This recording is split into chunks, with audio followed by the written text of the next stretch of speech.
नमस्कार श्रोते हो. आज आपण साजर करणार आहोत श्रीकृष्ण जन्माष्टमी आणि श्रीकृष्ण जन्माष्टमीबद्दल थोडक्यात माहिती जाणून घेणार आहोत. हा आत्म्याला प्रेरणा देणारा, भक्तिभावाने उजळणारा आणि आध्यात्मिकतेने भरलेला उत्सव आहे. कृष्ण विष्णूंचा अवतार, धर्मसंस्थापक, भगवद्गीतेचे प्रवर्तक, त्यांचा जन्म ही अधर्मावर धर्माचा विजय आणि सत्यावर असत्याचा पराभव आणि भक्तीचे अमृत मिळवण्याचे प्रतीक होते.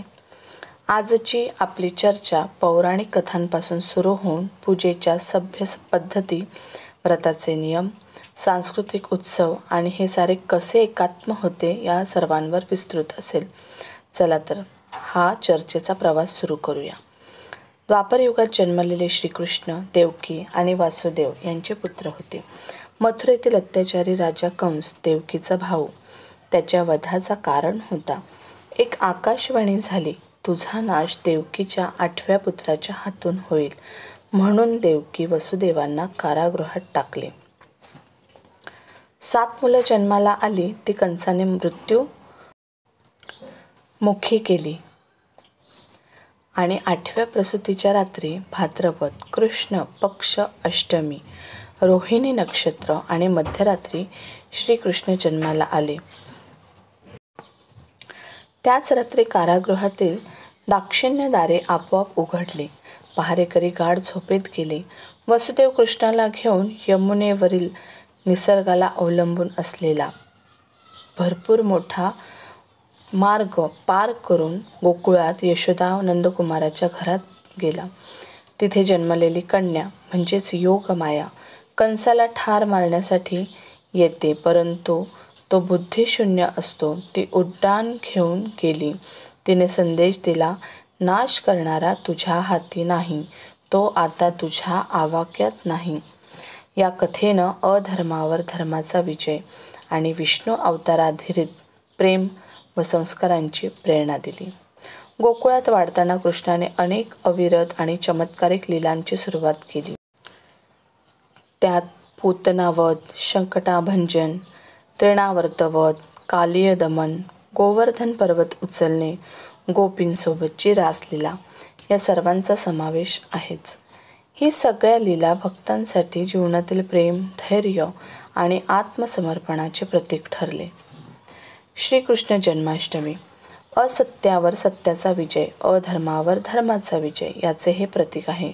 भगवद्गीतेच्या शिक्षण प्राप्तीसाठी, धर्मयुद्ध आणि मानसिक संघर्षावर विजयाची प्रेरणा, भक्ती समृद्धी, मोक्षप्राप्ती, पापक्षलन, मनाचा स्पर्श हे या दिवसाचे आध्यात्मिक उपलक्ष आहे. शास्त्रात स्नान, व्रत, पूजा आणि दान या मार्गाने पुण्यप्राप्तीची व्यवस्था आहे.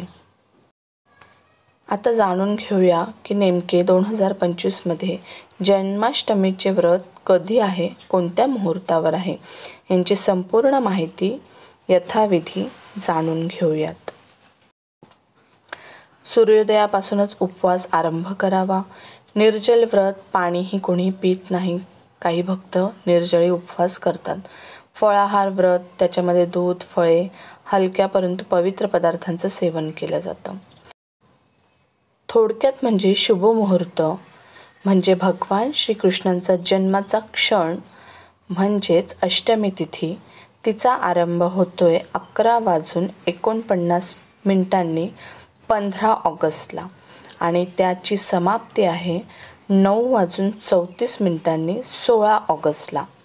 पुन्हा एकदा सांगते, 15 ऑगस्टला रात्रीला 11:49 सुरू होऊन ते 16 ऑगस्ट रात्रीला 9:34 अष्टमी तिथी मानली गेलेली आहे. या काळात पूजा, स्तोत्र, मंत्र, झुला आराधना म्हणजेच पाळणा, मंत्रजप आणि प्रसाद समर्पण करण्याची अनंत पुण्यशक्ती आहे. म्हणजेच या काळात केलेल्या सर्व सेवांचे आपल्याला सहस्त्रपटीने पुण्य लाभते. सकाळी स्नान करून नवे वस्त्र घालावे. पूजा ठिकाणी बाळकृष्णाची मूर्ती किंवा चित्र ठेवावे. तुळशीपत्र, फुले, पंचामृत, फळे, मिठाई याचे नैवेद्य दाखवावे. रात्री, तिला निशिता पूजन असेही म्हणतात. बालकृष्णाला पंचामृताने स्नान, नवे वस्त्र, प्रसाद, तुळशीमाला अर्पण केली जाते. आरती, भजन, कीर्तनही रात्री केले जाते. अंततः प्रसाद वाटप व घरच्या सर्व लोकांना पुण्य लाभावे असा हेतू असतो. पंचामृत स्नान घातले जाते. दूध, दही, तूप, मध, साखर यांचे मिश्रित. नाना धार्मिक ग्रंथांमध्ये वर्णित भक्ती, शुद्धी आणि पवित्रतेचे प्रतीक म्हणजेच पंचामृत. श्रीकृष्ण जन्माष्टमी हे केवळ एक उत्सव नाही, तर जीवनातील आध्यात्मिक, सांस्कृतिक, सामाजिक विवेकाचा, भक्तीचा आणि एकतेचा संगम आहे. या दिवशी केलेली पूजा, व्रत, आनंदोत्सव, दहीहंडी, लीलानाट्य आणि भक्तिमय क्रियाकलाप आपल्याला अंधारातून प्रकाशाकडे, अधर्मातून धर्माकडे घेऊन जात असतात.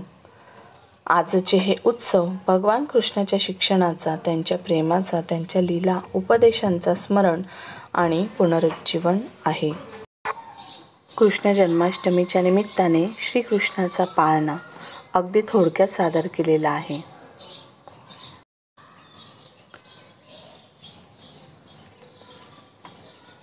पहिल्या दिवशी जन्मले बाळ, कळस सोन्याचा तेथे डहाळ. कृष्ण जन्मला कंसाचा काळ, जो बारा जो जो रे जो. कृष्ण जन्मला कंसाचा काळ, जो बाळा जो जो रे जो. दुसऱ्या दिवशी दुसरा रंग, रूप सावळे गोरस रंग. जसा झळकतो आरशाचा भिंग, जो बाळा जो जो रे जो. जसा झळकतो आरशाचा भिंग, जो बाळा जो जो रे जो. तिसऱ्या दिवशी आनंद मोठा, सीता सावित्री बायानो उठा. खारीक खोबर साखर वाटा, जो बाळा जो जो रे जो. खारीक खोबर साखर वाटा, जो बाळा जो जो रे जो. चौथ्या दिवशी बोलली बाई, अनुसयेनं वाजवली टाळी. कृष्ण जन्मला यमुना तळी, जो बाळा जो जो रे जो. कृष्ण जन्मला यमुना ती, जो बाळा जो जो रे जो. पाचव्या दिवशी सटवाईचा वेढा, लिंबू नारळ देवीला फोडा.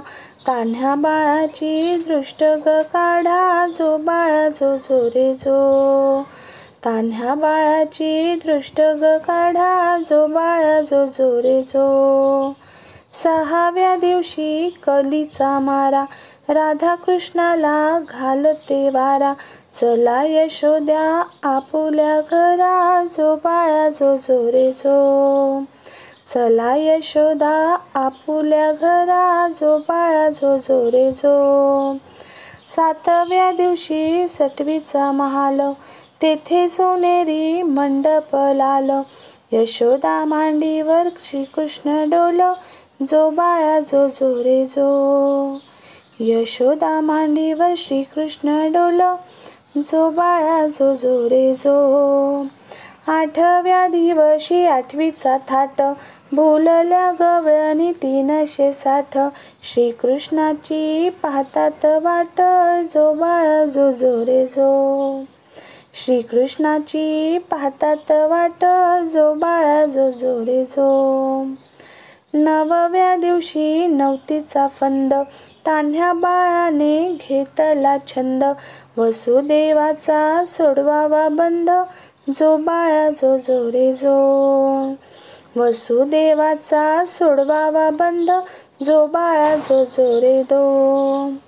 10व्या दिवशी भाग्याच्या राती, 33 कोटी देव मिळून येती. उतरून टाकती माणिक मोती, जो बाळा जो जो रे जो.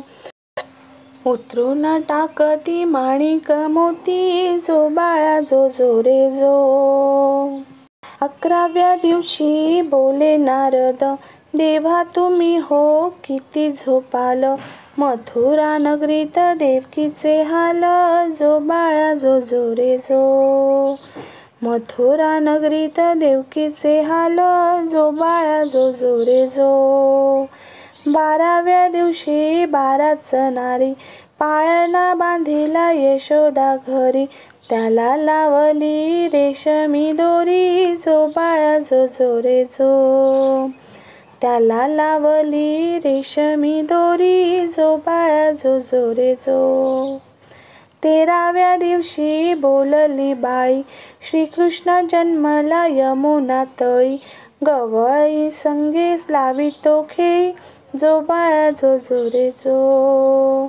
गवळणी संगे लावितो खेळी, जो बाळा जो जो रे जो. 14व्या दिवशी तोफा गरजती, शंकर पार्वती नंदीवर येती. बाळाच्या डोळ्यात काजळ घालती, जो बाळा जो जो रे जो. बाळाच्या डोळ्यात काजळ घालती, जो बाळा जो जो रे जो.